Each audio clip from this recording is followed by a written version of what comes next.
दोस्तों, मैं पुरुषोत्तम मौर्य आप सभी का ए to Z exam Guru YouTube channel के इस कॉन्स्टिट्यूशन और पॉलिटी लेक्चर सीरीज में स्वागत करता हूं।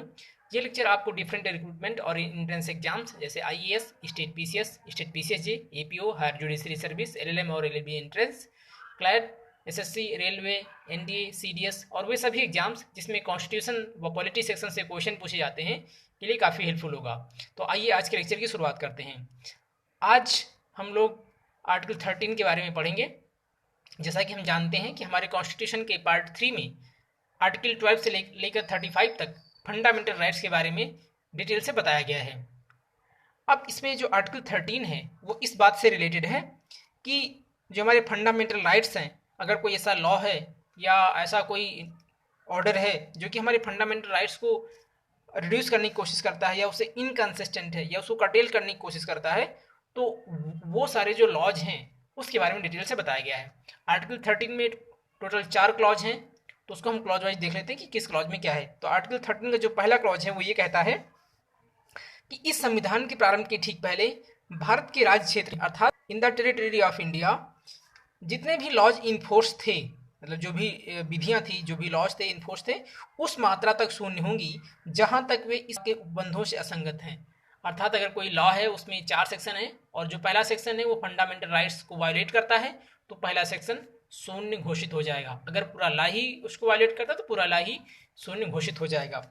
जो सेकेंड क्लॉज है वो ये है कि राज्य ऐसी कोई विधि नहीं बनाएगा जो इस भाग द्वारा प्रदत्त मूल अधिकारों का हनन करती है। यहाँ पर जो राज्य वर्ड है ये वो राज्य है जो कि आर्टिकल 12 में डिटेल से बताया गया है।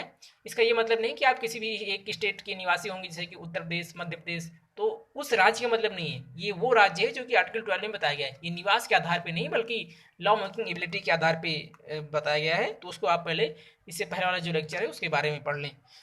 राज्य ऐसी कोई विधि नहीं बनाएगा जो कि इस भाग द्वारा प्रदत्त मूल अधिकारों का हनन करती है या न्यून करती है तथा इस खंड के उल्लंघन में बनाई गई विधि उल्लंघन की मात्रा तक शून्य होगी। इसका यह मतलब है कि अगर हमारी कोई पार्लियामेंट या स्टेट लेजिस्लेचर ऐसा कोई लॉ बनाती है जो कि हमारे फंडामेंटल राइट्स को कटेल करता है, तो वो लॉ या वो कोई ऑर्डर गवर्नमेंट का शून्य समझा जाएगा, जो कि हमारे फंडामेंटल राइट से इनकंसिस्टेंट है। और कहाँ तक? Extent of inconsistency. अर्थात अगर कोई लॉ है और उसमें 4 क्लॉज है और पहला क्लॉज उसका जो है फंडामेंटल राइट से इनकंसिस्टेंट है, तो पहला क्लॉज ही शून्य घोषित कर दिया जाएगा। अगर पूरा लॉ ही इनकंसिस्टेंट है तो पूरा लॉ अनकॉन्स्टिट्यूशनल और वाइड हो जाएगा। अब देखते हैं कि जो हमारा आर्टिकल 13 क्लॉज 3 है उसमें क्या बताया गया है। तो इसमें 2 सब क्लॉज हैं। सब क्लॉज ए और आता है कि किस किस को लॉ माना जाएगा। सिर्फ एक तो अब इसमें लॉ की 4 कैटेगरी हैं। एक तो परमानेंट लॉज हो गए, जो कि जो हमारी पार्लियामेंट है और जो स्टेट लेजिस्लेचर है, अर्थात जो संसद और जो राज्य विधायिकाएं हैं वो जो कानून बनाती हैं वो स्थायी प्रकृति के होते हैं। दूसरे अस्थायी प्रकृति के, जैसे कि अगर जो हमारे राष्ट्रपति हैं वो अध्यादेश जारी करते हैं या राज्यों के स्तर पर जो राज्यपाल हैं वो अध्यादेश जारी करते हैं, तो ये अस्थायी प्रकृति के होते हैं। जो तीसरी प्रकृति है वो एग्जीक्यूटिव लेजिस्लेशन, अर्थात जो कार्यपालिका द्वारा आदेश दिए जाते हैं, उसमें आदेश या कोई उपनियम या कोई नियम या कोई विनिमय या कोई नोटिफिकेशन या कोई मतलब घोषणा, तो ये सारे जो कार्यपालिका द्वारा दिए गए आदेश हैं ये भी कानून का ही कार्य करते हैं। और जो चौथी कैटेगरी है उनके कोई वैधानिक स्रोत तो नहीं है, मतलब कोई इनका नॉन लेजिस्लेटिव सोर्स नहीं है, लेकिन वो भी अगर कानून की तरह बिहेव करें, जैसे कोई कस्टम है, कोई प्रथा है, कोई ट्रेडिशन है, कोई रीति है, तो ये 4 कैटेगरी हैं। तो लॉ में ये सभी शामिल किए जाएंगे। जो इसका सेकंड क्लॉज क्लॉज बी है वो ये कहता है कि प्रवृत्त विधि के अंतर्गत, अर्थात जो भी लॉ इनफोर्स है, भारत के टेरिटरी में किसी विधानमंडल या अन्य सक्षम अधिकारी द्वारा इस संविधान के प्रारंभ के पहले, ध्यान रखने वाली बात है, संविधान के प्रारंभ के पहले पारित या बनाई गई विधि जो कि पहले निश्चित नहीं कर दी गई है, चाहे ऐसी कोई विधि या उसका कोई भाग उस समय पूर्णतया विशिष्ट क्षेत्रों में प्रवर्तन में नहीं है। इसका ये मतलब हुआ कि कॉन्स्टिट्यूशन इम्प्लीमेंट होने से पहले, कॉन्स्टिट्यूशन कमेंसमेंट होने से पहले अगर कोई लॉ बनाया गया है या कोई कंपिटेंट अथॉरिटी ने कोई ऐसा ऑर्डर दिया था और वो हमारे फंडामेंटल राइट से इनकंसिस्टेंट है, तो वो to the extent of inconsistency, अर्थात असंगतता की सीमा तक, वो उसका जितना भाग हमारे फंडामेंटल राइट्स के प्रतिकूल है, नकारात्मक है या नकारात्मक रूप से प्रभावित करता है, उतना उसका भाग जो है शून्य घोषित हो जाएगा। और जो आर्टिकल 13 का क्लॉज 4 है वो ये कहता है कि इसमें जो अनुच्छेद 368 के तहत संविधान संशोधन करने की जो संसद की शक्ति है वो उस पर ये लागू नहीं होता है। अब आइए इससे जुड़े हुए एक दो सिद्धांत देख लेते हैं। तो बहुत ही इंपॉर्टेंट सिद्धांत है न्यायिक पुनर्विलोकन का सिद्धांत या न्यायिक समीक्षा, या इंग्लिश में इसको कहते हैं जुडिशियल रिव्यू। बेसिकली जो जुडिशियल रिव्यू है उसके दो उद्देश्य होते हैं। पहला उद्देश्य ये होता है कि सरकार के कार्यों को वैधानिकता प्रदान करना, to legitimise the actions of government. और दूसरा जो इसका उद्देश्य होता है उस सरकार के अतिक्रमण से संविधान का संरक्षण। अगर गवर्नमेंट इंक्रोचमेंट करे हमारे कॉन्स्टिट्यूशन को या सिटीजन्स के फंडामेंटल राइट्स को, तो उसको जो है रेमेडी प्रदान करना, उसको जो है प्रोटेक्ट करना। अब इसमें देखते हैं कि जो न्यायिक पुनर्विलोकन है वो होता क्या है।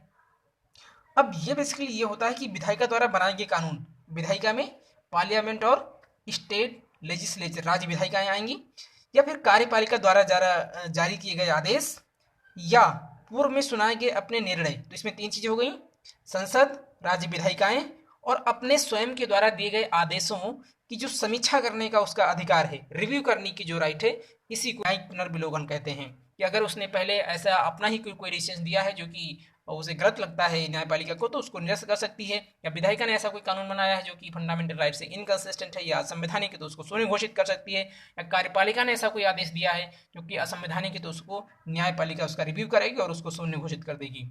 जो ये न्यायिक समीक्षा या न्यायिक पुनर्विलोकन का सिद्धांत है, इसको मूल रूप से अमेरिका के संविधान से लिया गया है। अमेरिका में वहाँ के न्यायालय के समक्ष जो है 1803 में एक केस आया, मार्बरी बनाम मेडिसिन का केस। उसमें वहाँ की न्यायपालिका ने ये घोषित किया कि जो न्यायिक समीक्षा है वो कॉन्स्टिट्यूशन का इम्प्लिसिट मीनिंग है, अर्थात वो बाह्य रूप से तो नहीं कहा गया है लेकिन उसका ये अंतर्निहित भाग है। अगर हम इंडिया के संदर्भ में देखें तो 1997 में एल चंद्र कुमार बनाम भारत संघ का केस आया, जिसके तहत न्यायपालिका ने यह कहा कि अनुच्छेद 32 के तहत उच्चतम न्यायालय को और अनुच्छेद 226 के तहत उच्च न्यायालयों को न्यायिक समीक्षा की जो शक्ति है वो प्रदान करी गई है, और संसद इसको संविधान संशोधन अधिनियम द्वारा भी समाप्त नहीं कर सकती है। इसके साथ साथ प्रत्यक्ष रूप से तो भारत ये संविधान में कहीं पर भी न्यायिक पुनर्विलोकन की बात नहीं कही गई है, लेकिन अनुच्छेद 137 में उच्चतम न्यायालय के लिए जो है इस बात के प्रावधान किए गए हैं कि वो अपने द्वारा सुनाए गए निर्णयों की न्यायिक समीक्षा या उसका पुनर्विलोकन कर सकता है, रिव्यू कर सकता है।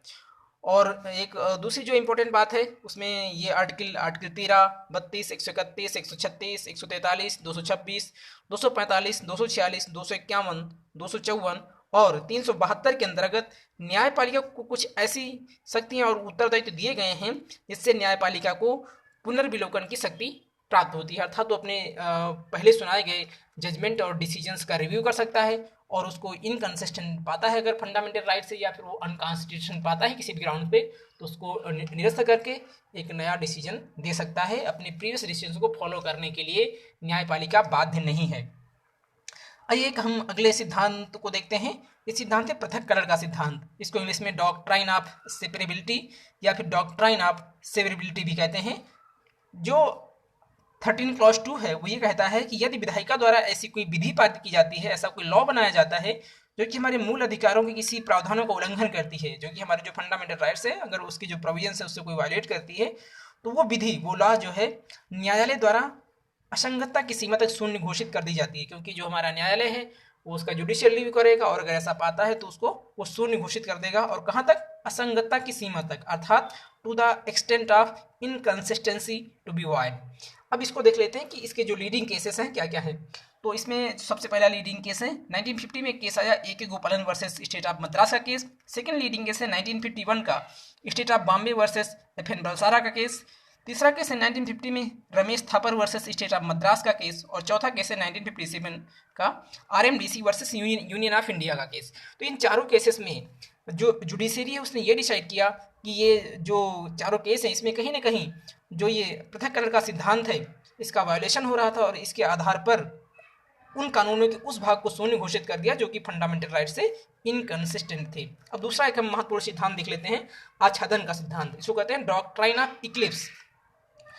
जो हमारा आर्टिकल 13 क्लॉज 1 है वो ये कहता है कि संविधान के लागू होने से पहले प्रवृत्त विधियां उस सीमा तक शून्य होंगी जिस सीमा तक वे मूल अधिकारों को उल्लंघन करती हैं। अर्थात before the commencement of the constitution ऐसे जो भी लॉ इन्फोर्स थे जो कि हमारे फंडामेंटल राइट्स को नेगेटिवली इम्पैक्ट कर रहे थे, वो सारे लॉज क्या हो जाएंगे?